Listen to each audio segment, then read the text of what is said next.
Junius Heights Church. My name is Casey Martin, and the passage we're looking at today is in John chapter 13, verses 4 through 20. This passage takes place during the Last Supper, when Jesus gets up in the middle of the meal to go wash his disciples' feet. What stood out to me when reading this passage this week was Peter's interactions with Jesus. Peter's known for being very passionate and very loyal, and even a bit impulsive. So I appreciate all of the interactions with Jesus and Peter that are recorded in the Bible, including this one. So I'll start by reading verses 6 through 10, again from John chapter 13.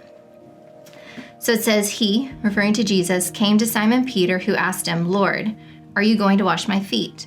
Jesus answered him, 'What I'm doing you don't realize now, but afterward you will understand.' 'You will never wash my feet,' Peter said.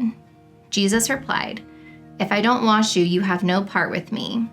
Simon Peter said to him, 'Lord, not only my feet, but also my hands and my head.' One who has bathed, Jesus told him, doesn't need to wash anything except his feet." So in this scene, when I picture it, I kind of picture Jesus working his way around the table, washing his disciples' feet one by one. And then when he gets to Peter, he pauses to talk with him.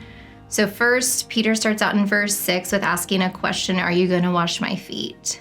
And so right away, I think Peter can sense a sense of role reversals, that Jesus is taking the role of a servant. And it seemed to make Peter a little nervous, and he wasn't sure how he wanted to respond. And then Jesus responds to Peter's question in verse 7 by telling Peter that he would not understand the reason now, but he would at a later time. And this is referencing his death on the cross. But Peter doesn't seem satisfied to wait. Instead, he passionately declines the offer for Jesus to wash his feet, using the word never. He says, "You will never wash my feet." What stood out to me in this is Peter's impatience for understanding.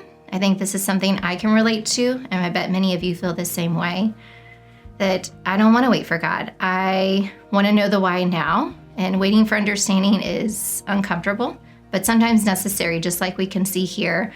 For Peter, this was before Jesus' death, so he didn't have that full understanding just yet. He would soon, but not yet. Then when Jesus replied to Peter, he emphasized the importance and symbolism of what the foot washing meant. In the NIRV translation, in verse 8, it says, "Unless I wash you, you can't share life with me." So after hearing this, Peter quickly pivots, and he practically asks for a full bath instead.